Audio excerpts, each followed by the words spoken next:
Hi lovelies and welcome back. In this video we're going to talk about the reasons why we stay in situations that don't honor us and why we settle for situations that aren't the best for us. Why we stay instead of leaving. Be really honest with yourself for a second. Have you ever known deep down in your gut and your intuition kept trying to warn you that relationship wasn't for you, that you didn't belong there, that you weren't being loved in the way that you deserved, and still decided to stay anyways, couldn't walk away? If that's you right now, stay with me.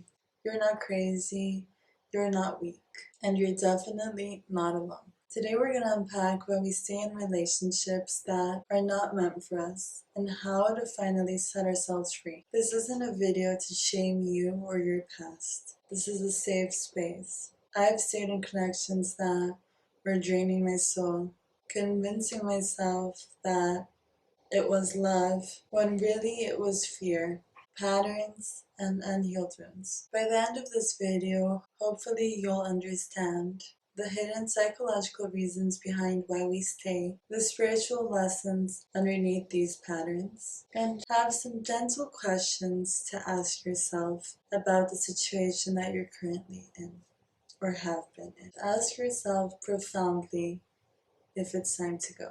So grab your tea, grab your journal, and get cozy so we can unpack all of this together. The first reason why we stay is because we confuse familiar with safety and security. I read this quote once that I told one of my friends that is in one of the situations that people often prefer a familiar hell than an unknown and unfamiliar heaven. So let's let that sink in. And I thought that was just a really profound reflection. Because as bad as something can be, when you know what to expect, it offers you a safety that the unknown can't offer you, even if the unknown can be 1,000 times better and safer. If love when you were younger felt unpredictable, if you had to earn attention, if affection came with conditions, criticism, or silence, when you meet someone that offers you that same emotional roller coaster,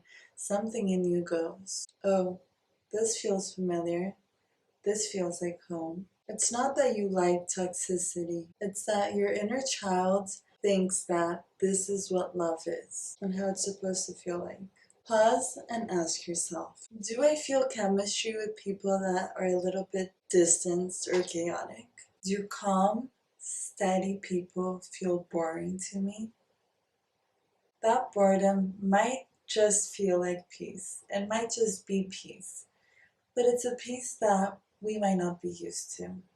Personally, I relate a lot to this, and having like an Aries Venus, I'm always on the chase of excitement, but excitement can sometimes be chaos. And security and safety might just be security and safety and not boredom. It might just be true safety, but our nervous system is just not used to it. You're not broken, you're just in survival mode.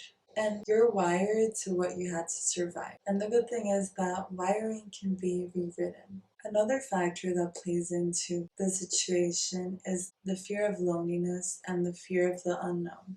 The second reason is that it feels safer to stay than to leave and risk the unknown. Your mind tells you that at least you know that you can handle the specific pain. What if I never find anybody else?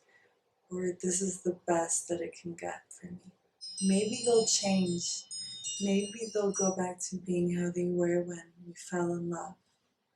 Newsflash, I personally think that in the beginning, the version that you're hoping that they would go back to is the filtered, kind of produced, kind of fantasy version that they put on until they're able to reveal their true self. And not that the version that you're seeing after the intimacy and the vulnerability and the relationship has been ongoing maybe for years. That's the true version. The version that they're showing you now, not the version that they showed you in the beginning. They'll probably not return to that phase. So if you're deciding to stay with someone, I always say this: choose to stay for the version that they're showing you at this time. Obviously, people can improve and people can become better.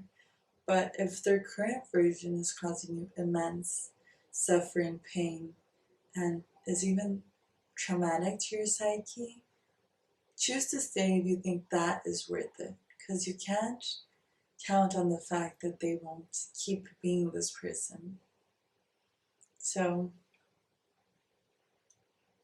I think maybe they'll change. Maybe I'm asking for too much. You're not staying for the love that exists.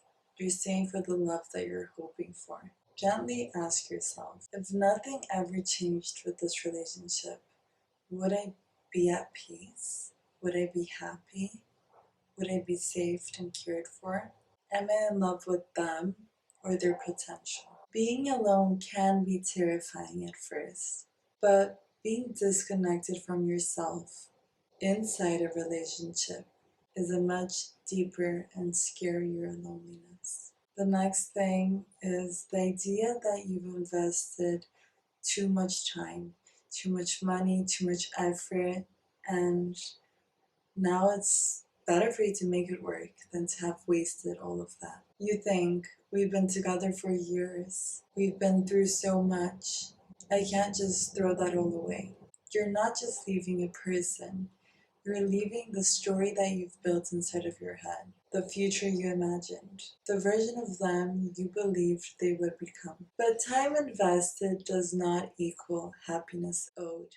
Gently ask yourself again, am I staying because it's good and I'm happy? Or because I'm scared that all of the time, money, and energy I've invested in this will feel like a mistake?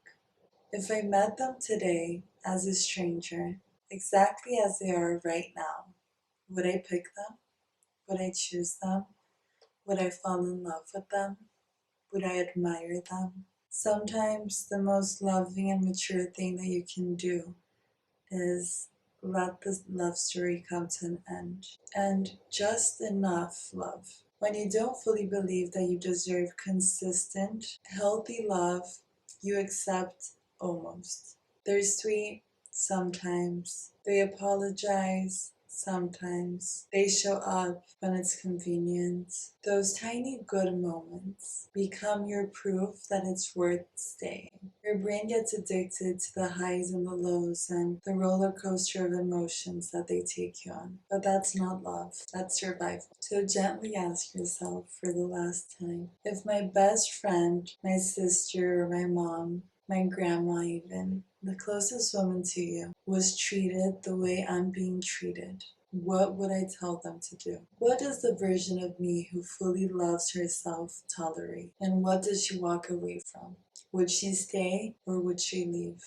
You don't have to earn love by suffering first. Love that's meant for you does not need you to abandon yourself. The video is coming to a close, my love. If this video touched you in any way and made you reflect about your current situation, know that you're not alone. I currently have a lot of people in my life that are in these scenarios and are empowering themselves through it, learning the lessons that maybe their soul desires to overcome and the patterns and the cycles that they're breaking. And it's a very difficult but can be very empowering journey to build yourself back up, find your independence, find your self-worth, and set healthy boundaries. Know that you're not bound to a love like this, a love that makes you feel little or small. You are free and you have free will to outgrow this, even though it might be so scary and so difficult. I know it sucks to say, but when I left a situation that caused me a lot of sadness and harm, the universe truly supported me. I went through a very deep spiritual awakening, and every step that I took, the universe caught me, and it was possibly until that point, the hardest thing I had experienced, but the best thing that has ever happened to me, because it led me exactly where I am today. And without that, I talked to my mom last week about this. Without that situation, I don't think I would be half of the woman I am today. So, this is not your end and the end of your story. This is just the beginning of a beautiful hero's journey, and everything will work out perfectly fine. Your love and your true love might be just around the corner. So, as someone once said that I think is amazing, and I'm gonna repeat to you guys, don't let your boyfriend stop you from finding your husband. Kisses.